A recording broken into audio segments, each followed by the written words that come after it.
Hey guys, what's going on? So this is going to be a slightly different video. If you happen to notice car sounds, it's because I am in the car currently, and I am trying to get to work. But I really wanted to record this gameplay, and I wouldn't be able to, because sometimes Rush Royale loves to add just random patches in the game.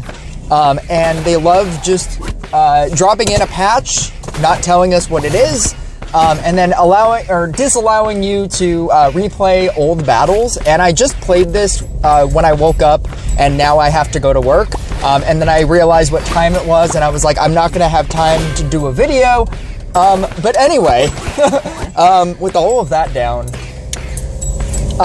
so this is obviously going to be Treant gameplay, and this is my submission to you that this deck can work based solely on two things that are not the Treant: Gunslinger and Gadget. This is how I used to play Blooming Dash Blade Dancer before Gunslinger was in the game, back when Portal Keeper was in the game, and I loved it because you had the ability to utilize every single tile.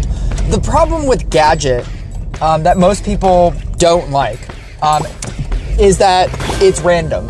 It's sometimes you get tiles, sometimes you don't get tiles, and that can affect how you build your board, because you can so for instance, I used to always ask, like, why don't Inquisitor players play Gadget and they play J, which has strictly worse tiles? That was back when, like, J was overpowered, and I was just like, you know, but like, what if you got a gold tile, you know, on a growth tile or something? And they said that, like, one of the reasons was that it's just so random. Some games it'll happen, and some games it won't. And the idea that it just didn't run a Portal Keeper, because why would it run? Or I guess sometimes it ran Portal Keeper, if you were talking like a long time ago. And I think it still chose to run J. And now I don't know why they wouldn't choose Gadget. But I guess it was just the idea that it's just random. And so sometimes you get the gold tiles and sometimes you don't. And with this build, I'm able to utilize every single tile that I get. I can utilize all 3 growth tiles because I always leave a 4th open so that I can keep merging onto it. Back in the day when you could, like, merge on or get the growth tile to max and then just leave it, you could have used like 4 tiles. That would have been crazy. That's my biggest gripe. All these other people with other gripes, that's my biggest gripe. Make growth tile great again. So this is also my favorite build. I've tried a lot of things. I obviously tried, one of my initial things that I tried was the Sharpened Spear version. And as I've continued to play this deck, I've just I've figured out things that I like about it and things that I don't like about it. And I really like the ease of an enchant sword, just an awakened enchant sword that keeps splashing your entire field. I feel like that's pretty easy. I feel like the base damage of Treant is more important than the mushroom talent, the 13 mushroom talent. I find that even with a Sharpened Spear and even with obviously like a level 4 Treant, and even with just all of this attack speed, I don't think the mushrooms do that amount, like a good amount of damage to warrant you putting in a sharpened, the Knight Statue for the attack speed over Enchant Sword for the damage. I really like Enchant Sword for the damage more. And then the basic build of this, as you're basically seeing, is you get 7 Treants in the beginning, and then every single Treant that you summon in, until you get to level 2 Treants, you just use on your level 1 Treants, and then you place them all to the left. I really like it to when I can place, or you place all of your Treants to the opposite side. That's probably easier to explain. You place all of your Treants to the opposite side of where the majority of your growth tiles are. The reason why I do that is because now I can have the Gunslinger on the opposite side of wherever all my tiles are, and then it's easier to click on where my gunslinger is and then drag it to the opposite end of the screen whenever when you get scrapper hits. The scrapper hits, getting gunslinger to 7 as quick as you can is basically the key of this deck. You have to be able to catch those the scrapper hits. That is the entire key at being better at this deck. That is the skill level.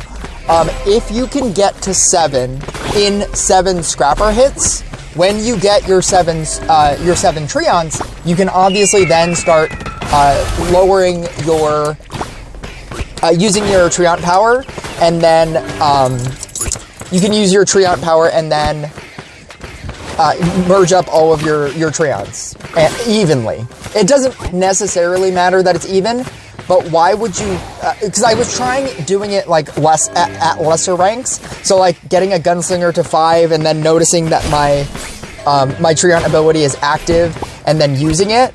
But then why wouldn't you just wait till 7? Because if you wait till 7, you make it go down to 6. You can then get another one, make it go back to 7, make it go back down to 6, and you're always constantly giving all of your things stacks, as opposed to, using it at 5 and then having a 4, and then, using it at 6 and then having a 5, and then using it at 7 and then having a 6. Like, it just feels better, to me anyway, to have my gunslinger at 7 first, then start using it. Because then around that amount of time, all of your Crystalmancers should also get to level 7, and then that will start helping you if you start faltering in catching scrapper hits. And that's basically the gist of this early gameplay. Obviously, you need the single Awakened Sword, but you can also keep another blue sword or a red sword on the field in order to give you more access to like scrapper hits. If the scrapper is going to hit a level 1 like red sword that you're trying to save on the field, in case you get another blue sword in order to make your merges faster. Because if you don't also merge out swords, just the natural way, even if you get an Awakened Sword early on in the game, which I did, which is another reason why I really wanted to record this clip, even if you don't get a blue Awakened Sword, or especially if you don't, it'll take you 10 rounds at minimum to get 10 stacks, obviously, on all of your Treants, if you're just utilizing your Awakened Sword. And obviously right now we're at round 7. Round 10 is Death Wave. You probably want more access to blue orbs before Death Waves. And so that's just another way to make this deck more efficient as well. You always want to try to leave a blue sword on the field in case you, like an Awakened Sword, obviously, but even if you have an Awakened Sword, another sword in case that you get another blue sword, so that you can merge them out, so that you can be quicker in your stacks. You're only running 2 Crystalmancers. You'll see right here that I actually got you saw before, that I got the gold tile on the growth tile. And again, because it's this deck and because Gunslinger is this amazing, you can then change your entire plan, move the Treant onto the gold growth tile, and then just move your scrapper, your useless tile. You can move the scrapper onto your new useless tile. I also like this for the Crystalmancers. The Crystalmancers help because they level themselves up. They obviously help in the defense reduction ways. And it's the support card that I always come back to. I have a Max Trapper right now, and I always go back to the Crystalmancer. It just does so much for this deck, and it makes it so that late game, if you start faltering in your catching scrapper hits, your Crystalmancer will be a level 7, and you can level that down instead. As long as you have a level 7 on the board, always use your Treant ability, because you'd never want anything to be, nothing can be above a level 7. So if you have any level 7 on your board, always use your Treant ability so that your scrapper hits always matter. And that's one of the fun things that I like about this deck, is that your scrapper hits always matter.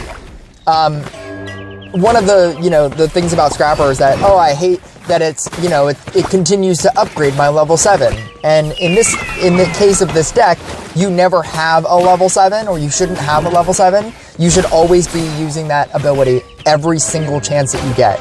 Which again is why I say that you have to get your Gunslinger to 7 as quick as you can. And that's basically the key of this entire deck. It's just being able to steal scrapper hits from your Treants, because the scrapper hits on your Treants are the least good scrapper hits. Until you obviously get to late game, then when you get triple quota and they hit, 3 scrappers, that's good, because now all of a sudden all of that is now damage. But beyond that, early game, it's very bad. But yeah, I obviously win this game. I think this person is like a 3,000, like low 3,000 crit. I have like 2,000 crit above them. I meant to say that in the beginning of the game, because I'm not trying to bait you into wondering why, or wondering who wins. That's not really the point of this video. It's not really the point of any of my videos. I'm never trying to... I feel like there's an entire channel dedicated to baiting you into wondering who wins. But that's not what I'm doing. Like, it's more for gameplay and for like strategy and why I'm making the decisions that I'm making and why I like this deck. But yeah, I'm pretty sure that that's pretty much it. And that was the exact amount of time that I needed in order to get to work. So hopefully this game ends about right now, because that would be pretty cool. And it would make it so that I'm not late to work.